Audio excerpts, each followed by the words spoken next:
Magandang araw mga kaibigan. Gusto kong magbigay ng reaksyon doon sa mga statements ni PBBM doon sa bangayan ni First Lady Lisa Araneta Marcos, yung tinawag niyang bad shot si VP Inday Sara. Okay, salamat at ganito, nagpapahayag ang Pangulo para naman maklaro ang stand. Ah, Kasi importante yung relasyon ng Pangulo at Vice Pangulo. Okay, pakinggan natin ang kanyang pahayag tungkol sa issue na ito. My first reaction is what a lucky husband I am.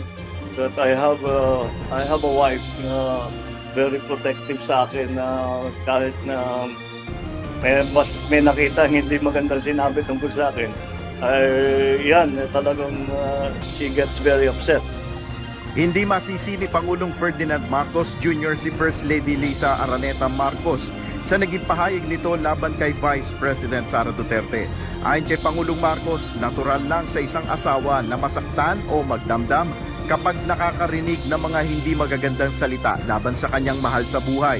Muli ring isinantabi ni Pangulong Marcos ang usaping dapat palitan na bilang kalihim ng Department of Education si VP Duterte. Pag hindi na kaya, nagkasakit, sabihin mo di papalitan ka namin. O hindi talaga marunong, o kurap, di ba? Tatanggalin ka talaga namin. Hindi ganun si Inday Sara. So very clear, ano? Nagpasalamat siya sa First Lady, yung kahandaan ng First Lady na idepensa si PBBM. So, magbigay ako ng reaksyon doon. Then, pangalawa, yung sinabi niya na hindi dapat sibakin o hindi dapat mag-resign si VP Sara as DepEd Secretary. So, another punto yun. Unahin natin yung yung natutuwa siya, very lucky siya na meron siyang wife na very protective. Okay, kung ordinaryong mag-asawa lang sila, yung private citizen sila, hindi presidente, okay yun, tama yun. Ibang-iba kung siya ay presidente, First Lady yung nagsasalita at ang binabanatan o pinaparinggan ng First Lady ay Vice President. Ibang anggulo yun. Kaya tama yung sagot ni Vice President Sara na karapatan ni First Lady yung masaktan dahil natural sa tao na masaktan. Kaya lang, walang kinalaman yun sa mandato. Yun ang hindi nakita ni PBBM, yung mandate. Ano bang rule ng First Lady sa ating gobyerno? To me, it's nothing. Ano lang yan? First Lady lang. Dapat hindi siya makialam. So to me, yung magpa-interview siya, nasasabihin niya na bad shot na yan sa akin, otherwise, mag-sorry siya, pakikialam na yun. So, okay, kung gano'n ang sabi ng presidente na maswerte siya, talagang maswerte siya. Kaya lang, hindi pang presidente na stand yun. Kung ako ang presidente, hindi gano'n ang sasabihin ko. Okay, i-relate ko lang, nung nasa serbisyo pa ako, commander ako sa unit, nandyan ang aking wife. Meron akong deputy commander. Kung ang aking wife, pakikialaman niya yung deputy commander ko, yung pagsasabihan o basta anything na nakikialam siya sa aking deputy commander. Kahit mag-away pa kami sa aking wife, pagsasabihan ko ang wife ko, huwag kang makialam. Kasi, trabaho na yun. Anong pakialam ng wife ko sa aking trabaho sa commander? Nothing. So, mabuti na lang din, nasa serbisyo pa ako, palaging kasama ko ang aking wife. But never kung wala akong matandaanan na nakialam siya sa aking trabaho. But pagdating sa bahay, ay wala. Pag sabi niya, halika! Punta ko. Gawin mo ito. Ginagawa ko kasi nasa bahay kami. Iba kung nasa bahay. Talagang very powerful ang boses ng aking commander pag nasa bahay. Kaya lang kung nasa opisina ko, wala akong malala na nakialam aking wife. Ang malala ko lang yung nung nasa field pa ako, battalion commander, gano'n. Marami siyang malaman na situation ng mga sundalo through their wives. So, kung ano yung napag-alaman na aking wife, sabi niya, ganito si Sergeant De La Cruz, ganito ang sitwasyon niya, ganito nalaman ko sa wife. Nako, magpapasalamat pa ako kasi problemado pala yung sundalo na yun. Hindi ko yun malalaman na direct kasi hindi sila basta-basta makalapit sa commander. Nalalaman ko through my wife kasi yung wife connection, nag-usap-usap ang mga misis, punta sa aking wife, usap-usap, tapos malaman yung problema. And napakalaking tulong yun. Problemado yung sundalo, tatawagin ko na. Anong nangyari sa pamilya mo? Ano, sir, ganito. Gagawan ako ng aksyon. Okay, ganito ang gawin natin O sige, uwi ka muna. Kahit hindi pa niya schedule mag-uwi yung sundalo dahil problemado may nangyari. Tatawagan ko na yung company commander o yung, okay, pauwiin niyo itong si Sergeant De La Cruz. It's my order. Bigyan niyo ng ilang araw na Nako, magpapasalamat niyo yung sundalo kasi makauwi na siya. Pagbalik niya, sir, salamat. Ito, trabaho ko ng gusto dahil na-solve ko na yung problema. Yun, ganun ang tulong ng aking wife. Hindi siya nakialam. Binibigyan lang ako ng information para makagawa ko ng tamang desisyon. Kaya lang yung ganyan, bad shot ka sa akin. Sino ka? May boto ka bang natanggap as First Lady? Wala. Yung Vice President, 32 million. Tapos, i-bad shot mo? No way. Kaya, kung ako ang presidente, pagsasabihin ko ang aking First Lady na huwag kang makialam.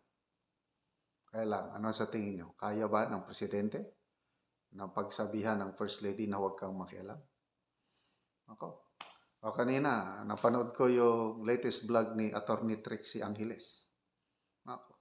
Ngayon ko lang nalaman yun na nung na-appoint na si Attorney Trixie, Press Secretary, isa sa hinahangaan kong appointee kasi ang galing ni Attorney Angeles pag-deal sa media. Nagpapaliwanag siya. Nako, ni-reveal ni Attorney Trixie, hindi pala maligaya si First Lady Lisa sa pagka-appoint niya. At one time, tinawag ng First Lady ang Press Secretary. Tapos sinermonan, pinagalitan. Sabi ni Attorney Trixie, hindi man siya kasama sa chain of command. Bakit niya ako pinapagalitan? So dahil mabait si Attorney Trixie, kinimkim na lang niya yun. Hindi niya sinabi sa presidente para hindi na madagdagan ang problema ng presidente. At kalaunan, hindi na makaya ni Attorney Trixie, nag-resign na lang siya. Na kahit nasa labas na si Attorney Trixie, wala na. Pinapalo up pa rin ng First Lady. Pinatanggal siya sa kanyang trabaho sa DWIC. Iyan ang mga revelation ni Attorney Trixie. Talagang galit sa kanya ang First Lady. So ito yung mga dumaraming mga katibayan na nakikialam talaga ang First Lady. So, yun. Punta tayo sa second na hindi dapat alisin sa DepEd si Inday. Hindi siya corrupt, wala naman siyang sakit, performing naman siya. Yun ang presidente. Kaya lang, ako, 50-50. 50%, may sincerity ang presidente. Kasi nakikita ng taong bayan, very efficient, performing well si PP Sara as DepEd Secretary. as evidenced by the result of surveys. Siya yung most trusted o ang DepEd ang most trusted and highest satisfaction rating. So, nasabi niya na hindi tatanggalin, but yung 50%, yung influence, bad shot na eh. O paano kung ipilit ng First Lady, tanggalin mo yan. Ano? May power ba ang presidente na no! Wala na. Baka mangyari na naman yung nangyari papunta sila sa New York.